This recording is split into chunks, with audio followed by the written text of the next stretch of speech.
بسم اللہ الرحمن الرحیم۔ انسانوں کی عظیم اکثریت عاجزی اور تکبر میں صحیح طریقے سے فرق نہیں کر سکے ہیں اور بت پرستی کو صحیح طریقے سے سمجھا ہی نہیں گیا ہے۔ دیکھیے کتنے ایسے متکبر انسان ہیں لیکن وہ اپنے اندر بڑی عاجزی ثابت کرنے کی کوشش کرتے ہیں۔ اسی طرح بے شمار عاجزی کے پیکر انسان ہیں لیکن دوسرے جو لوگ ہیں ان کے مخالفین ہیں یا شیطان قسم کے جو لوگ ہیں وہ اس عاجز آدمی کو بھی متکبر کہتے ہیں۔ تو فیصلہ کون کرے گا کہ متکبر کون ہے اور عاجزی کا پیکر کون ہے؟ اس کے لیے ایک بہترین واقعہ جو قرآن کے اندر کئی مرتبہ دہرایا گیا ہے مختلف اینگل سے، آدم علیہ السلام کا اور ابلیس کا۔ یہ اصل میں فیصلہ کن واقعہ ہے عاجزی کا اور تکبر کا۔ ابلیس نے اپنے آپ کو اللہ سے زیادہ سمجھدار بننے اور پھر ثابت کرنے کی کوشش کی، تو یہ اصل میں تکبر ہے۔ اور آدم علیہ السلام سے بھی بھول ہو گئی لیکن فوراً اپنی غلطی کا احساس کر کے اللہ کے سامنے جھک گئے، سرنڈر ہو گئے، معافیاں مانگنا شروع ہو گئے اور ساتھ ہی التجا کی کہ میرے مالک اگر تو نے مجھے معاف نہ کیا تو میں برباد ہو جاؤں گا۔ تو اس کو اصل میں کہتے ہیں عاجزی۔ اللہ کے سامنے عاجزی ہی اصل عاجزی ہے اور اللہ کے مقابلے میں تکبر ہی اصل تکبر ہے۔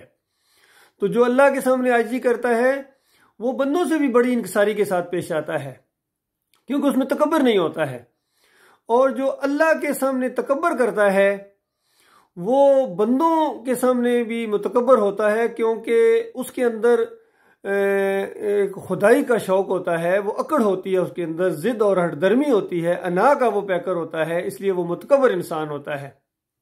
اب دیکھیے ایک قرآن کی آیت ہے جس میں تکبر کی اس انداز سے تشریح کی گئی ہے۔ اعوذ باللہ من الشیطان الرجیم، بسم اللہ الرحمن الرحیم۔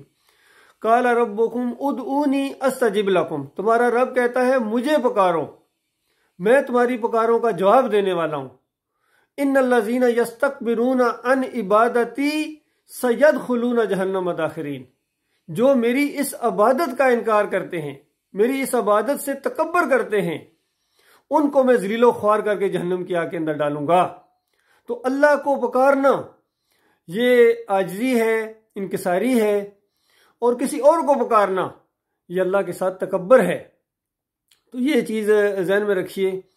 ابھی ایک ویڈیو میں آپ کو سناؤں گا کیونکہ بڑے بڑے لوگ ہیں جو اپنے آپ کو بڑا عاجز محسوس کرتے ہیں، اس کی تاثر بھی دیتے ہیں اور اللہ کے ماننے کا بھی دعویٰ کرتے ہیں لیکن اصل میں وہ نہیں مان رہے ہوتے ہیں۔ جب کبھی ان کا انٹرویو لیا جاتا ہے یا ان کو سوال کرنے والا ذرا ڈیفرنٹ اینگل سے سوال کرتا ہے تو ان کی باڈی لینگویج سے آپ کو محسوس ہو جائے کہ ان کی بات بنائے نہیں بن رہی ہے اور کہیں نہ کہیں ان کو پرابلم ہے، کوئی چیز سمجھنے میں غلطی ہوئی ہے جس کی وجہ سے ان کے اندر یہ انداز آیا ہے۔ تو ابھی یہ ایک کامران صاحب نے انٹرویو لیا تھا اپنے پرائم منسٹر عمران خان صاحب کا، اور اس کے ان کے کام کے اوپر نشاندہی کی، ڈیفرنٹ اینگل سے کچھ سوال کیے۔ تو آپ ان کی باڈی لینگویج دیکھیں جو عام طور پر بڑے خود اعتماد ہوتے ہیں لیکن یہاں کس طرح وہ اپنا کانفیڈنس لوز کر گئے ہیں کیونکہ کہیں نہ کہیں پرابلم ہے۔ یہ سنیے آپ خود۔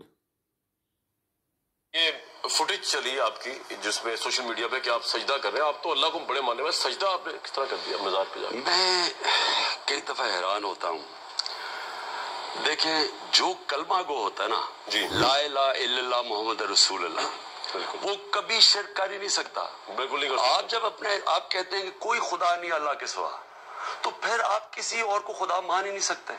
اور جب آپ محمد رسول اللہ کہتے ہیں کہ اور ہمارے نبی صلی اللہ علیہ وسلم ان کے پیغمبر تھے اور آخری نبی تھے، یہ ہمارے، اس کے علاوہ آپ مسلمان ہو ہی نہیں سکتے۔ یہ جو آپ کا کلمہ ہے، یہ اگر آپ دل سے پڑھتے ہیں تو اس کا مطلب کہ اگر آپ یہ نہیں مانتے آپ مسلمان نہیں۔ سجدہ آپ نے کیوں کیا؟ اب میں آپ کو سمجھاتا، یہ سجدہ نہیں تھا، اچھا یہ رسپیکٹ عاجزی میں، عقیدے میں۔ بابا فرید شکر گج ایک ایسے اللہ کے قریب انسان تھے، ایک ایسے بڑے صوفی تھے جن کے اوپر میں نے بہت پڑھا ہوا ہے، میں ان کی دل سے رسپیکٹ کرتا ہوں۔ یہ ایک انسان عاجزی میں، ان کی چوکٹ پہ لوگ پیر رکھتے ہیں، آپ اس کو بوسہ دیتے ہیں، یہ سجدہ نہیں ہوتا. سجدہ صرف اللہ کے سامنے ہوتا ہے. یہ ایک رسپیکٹ، ایک پیار، ایک عقیدے کے اندر آپ ایک ایسا جو ایک اتنا عظیم انسان تھا جو آج تک لاکھوں لوگ ان کے وہاں جاتے ہیں سلام کرنے کے لیے.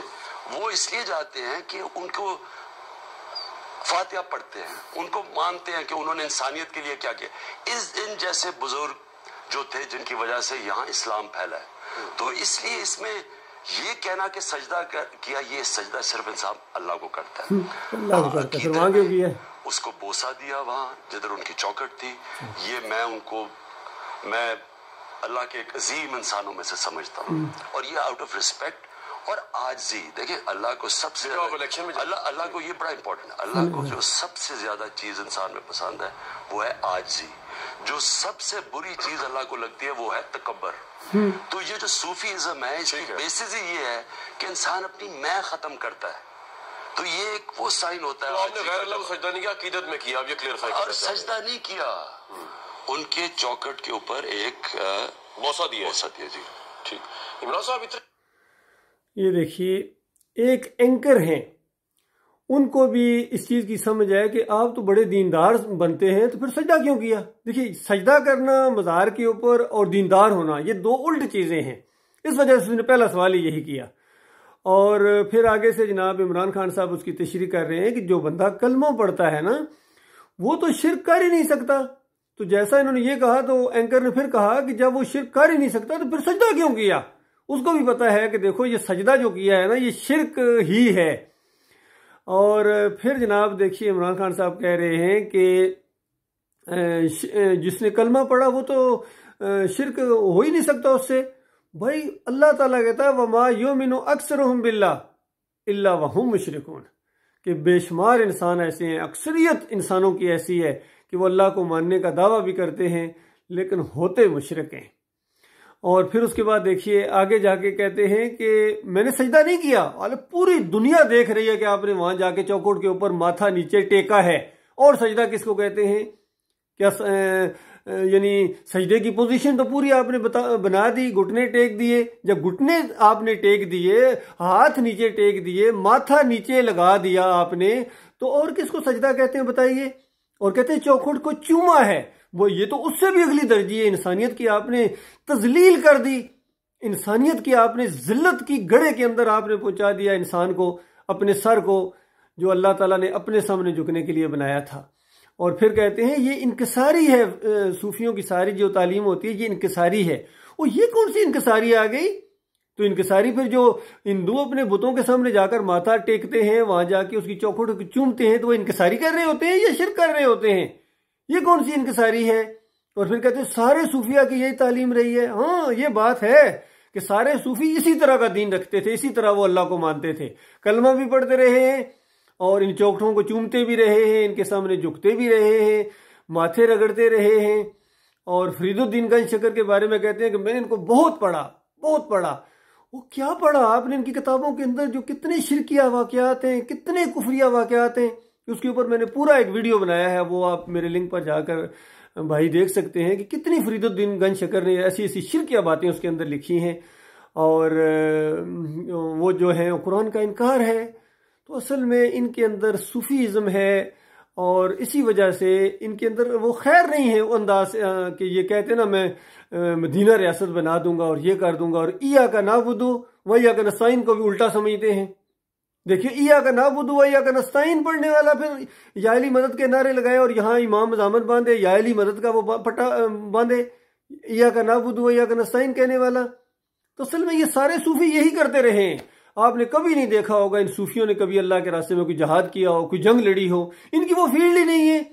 لیکن آپ قرآن کو پڑھیں، نبی علیہ السلام کی زندگی کو پڑھیں، صحابہ کرام کی زندگیوں کو پڑھیں، تو وہاں تو اللہ کے راستے میں جہاد ہوتا ہے، لوگوں کو ایمان عقیدے کی دعوت دی جاتی ہے اور غیر قوموں کو اللہ کا بندہ بننے کے لیے یعنی ان کو بلایا جاتا ہے اور نبی علیہ السلام کے طریقے کی دعوت دی جاتی ہے. لیکن یہ جو خانگاہیں بنا کے بیٹھ گئے اور مرلیوں والا دین، کبھی چمٹے بجا رہے ہیں صوفی صاحب، کبھی ڈھول پر ناچ رہے ہیں، کبھی تعویذ گنڈا دے رہے ہیں، کبھی اپنے سے پہلے گزرے ہوئے صوفی کی قبر پر جا کر مشکلات حل کرنے کے لیے جس طرح محی الدین چشتی کہتے ہیں کہ میں جب بھی مجھے مشکل مصیبت کبھی آتی تھی میں علی حجویری صاحب کی قبر کے اوپر جاتا تھا، ہر دفعہ میری مشکل حل ہو جاتی تھی، اور صرف آخری مرتبہ وہ علی حل نہیں ہوئی ہے، وہ عقدہ نہیں کھلا ہے۔ اور یہ شعر گنگناتے ہوئے وہاں سے چلے ہیں کہ گنج بخش فیض عالم مظہر نور خدا، ناکسارا پیر کامل کاملہ را رہنما۔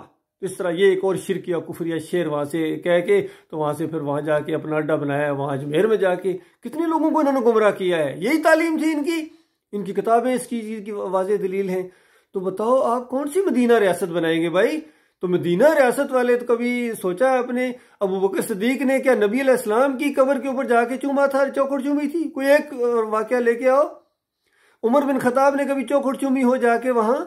عثمان رضی اللہ تعالیٰ کی کسی صحابی نے بتا دو، کم تقوی والے کسی صحابی کی کوئی ایسا عمل بتا دو، آپ بتا ہی نہیں سکتے ہیں۔